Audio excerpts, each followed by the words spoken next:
DVD, Blu-ray, VHS and CD update part 3. Adjust the tracking. Take 1.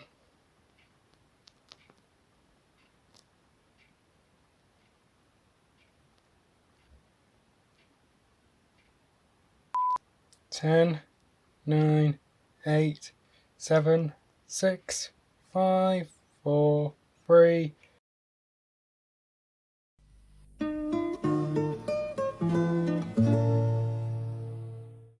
So now we're in the third and final part, and these are my VHS tapes. I won't be like an active VHS collector, but I've decided to buy a few because recently I got a new VCR, which is hooked up to the TV in the living room. It's a Panasonic combo unit, so I can put VHS tapes onto DVD, and it's just a lot more nicer than my older machine. I'll tell you that for now. So I ended up picking up quite a few VHS tapes off eBay. Before we get into the VHS tapes, I just want to show you something else which you will probably never see that often in a collection update. And this is a CD. And it is Vincent LaGuardia Gambini Sings Just For You. This is Joe Pesci's second studio album. His first one came out in the 60s and his last one came out in 2019. This came out in 1998. Considered by many to be the worst album of all time, and I very much disagree with that. Generally, with actors, a lot of actors can't sing. Whenever actors try to have a musical career, it's usually laughably bad.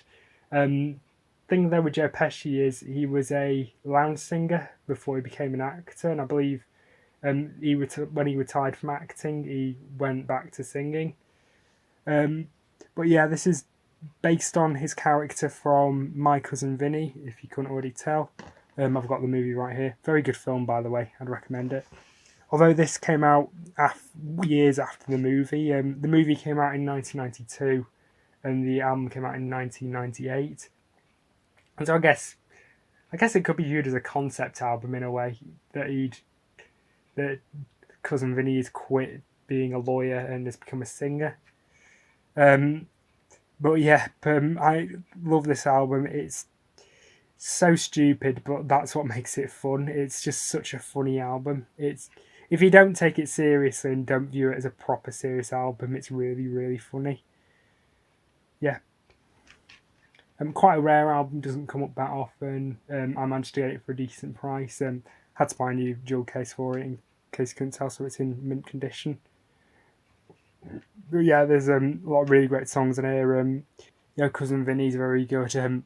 Wise Guy, which is unironically my favourite rap song. I don't like rap music. For some reason, I really like that one. It's ridiculous. The lyrics are incredibly stupid, but that's what makes it funny. Take Your Love and Shove It, of course, classic. How do you? What's the other one? I Can't Give You Anything But Love. If It Doesn't Snow on Christmas, my favourite Christmas song, because it's a classical Christmas song with swearing. What's not to love? But yeah, a great album, this. There's the disc. And in the little booklet thing, which you'd think this would have lyrics, but it doesn't. It just has song credits.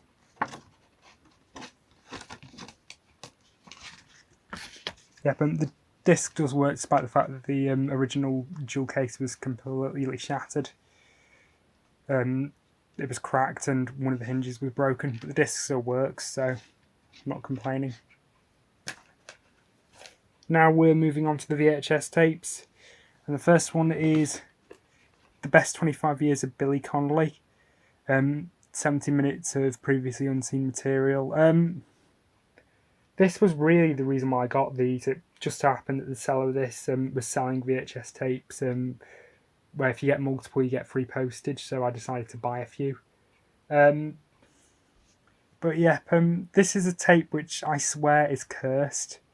I've had so much trouble trying to get this damn tape. The first copy I got was actually in my granddad's garage. It was one of the ones. Unfortunately, what happened was it was halfway through and You know how I said those tapes had gone mouldy? That one was halfway through and there was quite a bit of stubborn bit of mould right in the middle on the surface, and it was a nightmare to get it off. And I did eventually get it off, but I ended up ruining the tape as a result, and it doesn't play, and it didn't play beyond that point, so chucked it in the bin. I got another copy off eBay, which that tape was a little bit mouldy. I didn't notice that at the time until I got it home, so that was a bit of a balls ache, but not a problem, I can clean it. But when I tried to clean it, the reels would not move. The tape was just locked in place. It wouldn't move at all, and even moving it manually didn't do the trick. It did move when I tried to do it manually, but you could feel a lot of resistance, and it would never play. So it was just junk, so it just went in the bin.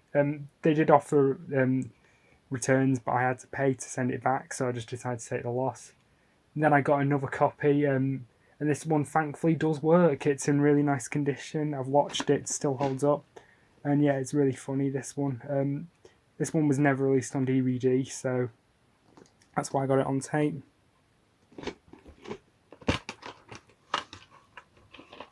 But yeah, here's the tape.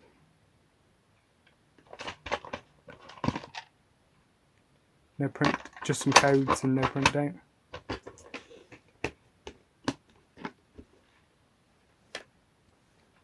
Next tape is Jean-Claude Van Damme's Bloodsport, based on a true story. Take that with a massive grain of salt. From what I understand, this was based around a guy called Frank Dux. But the thing is, Frank Dux is a chronic bullshitter. So we really don't know how much of this film is based on real life and how much of it's just made up. But yeah, this is a really great film. It's absolutely ridiculous. It's a ridiculously cheesy movie, but I love it. It's kind of what you expect from Cannon. But yeah, this was released by Warner in 1990. The Billy Connolly one was released in 1992. The first self-release of this, there was an earlier rental release. I think the rental release generally is a lot more expensive. But yeah, here's the tape. They have finally released this on Blu-ray in this country. I think they released it on Blu-ray in 4K finally, after the DVD had been long out of print. But it's like a special edition, and it's ridiculously expensive. So I'm waiting for them to release a normal standard release in normal retail packaging before I buy it. Again, no information at the bottom, but it does come in a Warner embossed case, and the case also has a date stamp in the plastic of November 1989. Is it November? Yes, it's November.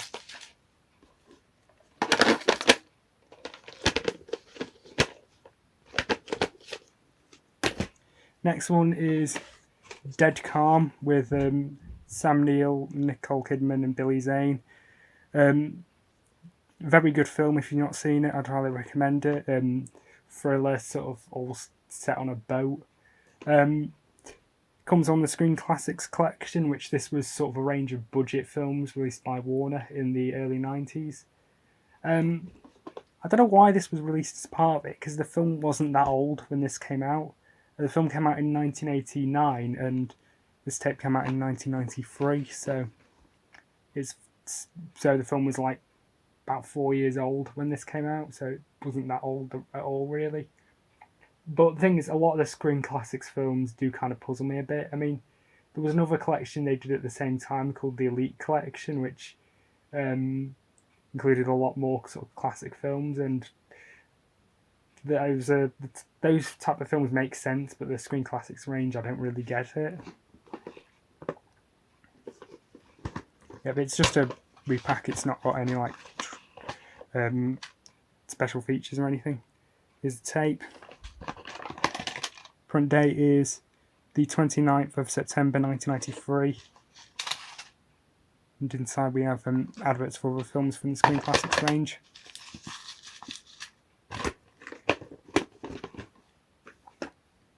Next one is Analyze This with Robert De Niro and Billy Crystal. Definitely one of the best comedies of the year according to Gammons Incorporated. A comedy masterpiece according to Curse Newspaper. If you like to laugh till you ache, you must see this movie according to Sunday World.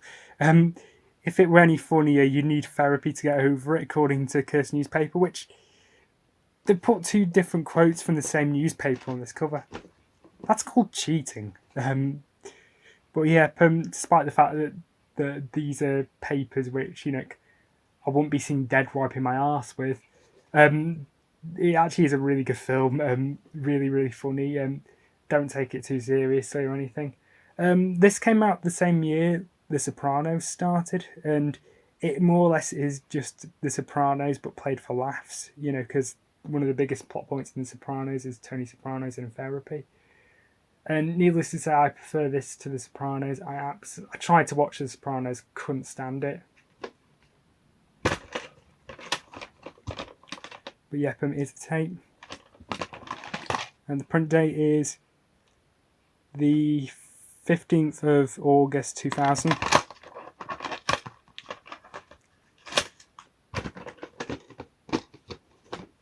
But yeah, it's a very good film. Then we move on to different film. This is Animal Farm on BBC Video, released in 1986, based on a George Orwell book. A very good film. It's an animated film. It was a propaganda film initially. It was very much an anti-communist propaganda film. Unlike the book, which was fairly politically neutral, kind of. Well, it was more anti-capitalist, but we won't get into that. Well, what's odd is when I was watching this, I was watching it with somebody else as well, and they sort of agreed with me, possibly because of our political leanings. It actually felt a lot more anti-capitalist than anti-communist. That's kind of what I was reading from it, and so it's kind of failed as a propaganda film, because really the point of a propaganda film is you're supposed to only be able to read it one way, regardless of your political leaning. But if you read it a different way, then it's kind of failed. I believe the CIA actually did partially fund this film, but the directors, John Hallis and Joy Batchelor, didn't know until decades later. But yeah, it's a very good film. By the way, this is not a kids' movie. Don't show this to your kids.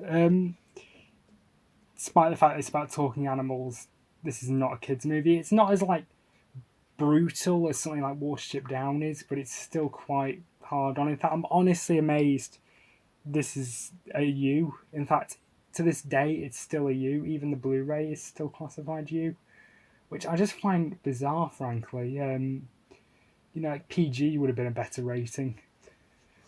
Yeah.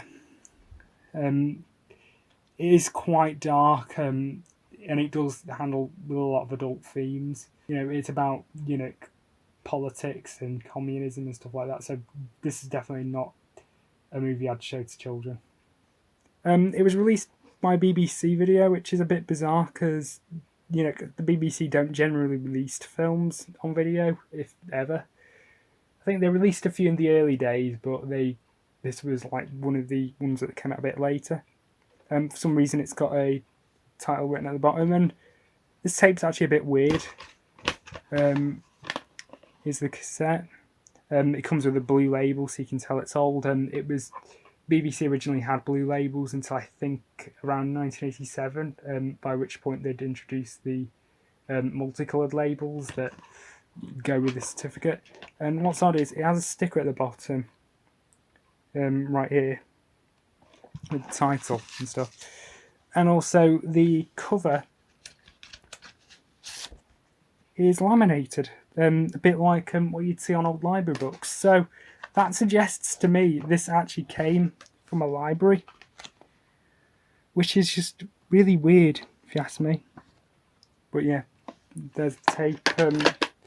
Comes in a BBC embossed case, and the tape actually does have a production date of the 29th of July 1986. So it, for a while, was the oldest video I actually owned, because this predates my copy of Wizard of Oz, which came out in the 11th of September 1986. Although I do have a tape which is older, which will be coming up in this update eventually. Next one is another BBC title. This is Spike Milligan in the Best of Q. Q was a sketch show. What was a series of sketch shows which ran from the 60s to the 80s. This is just a selection of them. I'm not overly familiar with Spike Milligan's work, so this would be an interesting check out. Unfortunately, I'd have to watch this on YouTube because the playback quality on this tape is absolutely appalling. The sound quality in particular. Maybe one day I might see if I can get another copy, but I really don't know.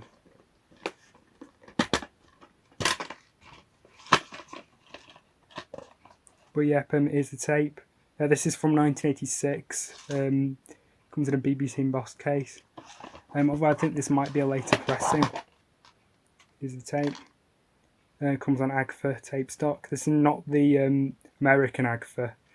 The American Blu-ray company Agfa. This is a different Agfa. But yeah, I checked. This tape does not have a production date anywhere, which is kind of rare for a BBC tape.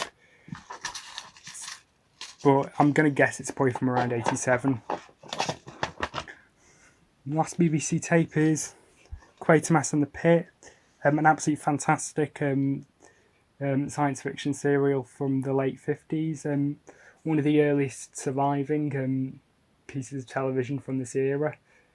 This was the third Quatermass serial. The first one, the Quatermass Experiment, only 2 episodes still survive, and all Quatermass 2 does still exist. But for some reason, Quatermass 2 wasn't released on VHS. For some reason. They also released the Quatermass Conclusion on VHS, but that one's extremely rare and is quite expensive. This one's not as rare. I might get this on Blu-ray at some point because the Blu-ray is actually really good. One of the few sort of old BBC shows that actually look decent on Blu-ray, which was shot largely with electronic cameras. But yeah, this is a condensed version of the serial. The original serial ran for about 207 minutes. This is compressed to just under 3 hours. But it's still really good. Still worth a watch. This was released in 1988.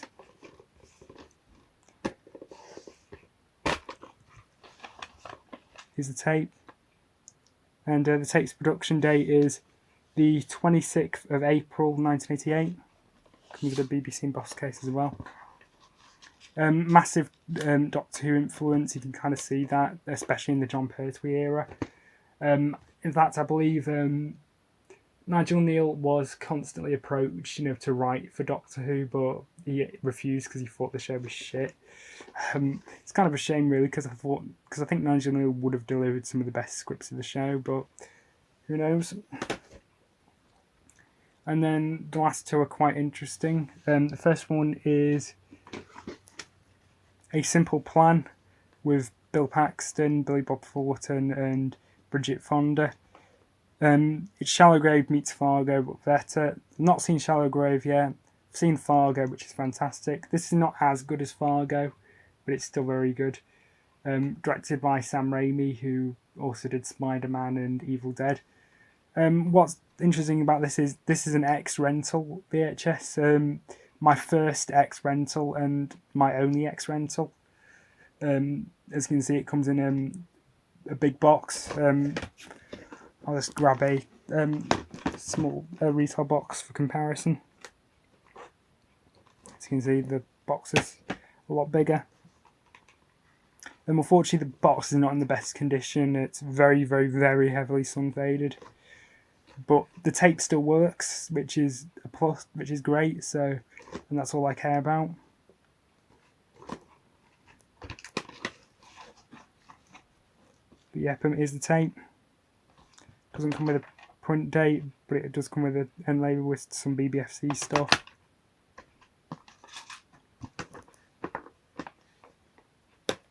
And then the final tape is one I'm quite chuffed about, and this is Quest for Fire. This is a pre-cert my first ever pre-cert and my only pre-cert. The oldest tape I had prior was Animal Farm, which is a post-cert. Pre-cert, by the way, is a video which was released before the Video Recordings Act, before it was required that all home video releases in the UK have BBFC certificates on them. This came out, so this tape is very old. On the 20th Century Fox video label, which was very short-lived, only lasted for about a year in 1982, before it became CBS Fox Video. 15, they're just stickers. Comes with a CBS Fox sticker on it, which suggests to me this might be a later pressing, from probably around 83 or 84 maybe, but it's still the oldest. It shall be an infringement of copyright for this video cassette to be manufactured, sold or let for hire in the Republic of South Africa. Okay, very weird choice. This was released in 1982. By the way, A Simple Plan came out in 1999, but for some reason, at the start of the video, it had a thing saying, don't rent this until January 2000. But yeah, going back to this, this is a very good film, a very interesting film. There's no like proper spoken language in this. Well, there is, but it's like caveman talk, so it's basically just gibberish. But it's a very interesting film, and I'd highly recommend it. Anyway, here's the tape. It's a bit jumpy, but you kind of have to expect that from a tape which is like 40 years old. And label. And this tape had a lot of sticker residue on it, which suggests to me this might have been an ex-rental at some point. And it also has a sticker right here saying Action Adventure, so this might be been an ex-rental at one point. But yeah, comes in a 20th Century box and embossed case. So yeah, that is it. That is everything. Until next time, so long for now.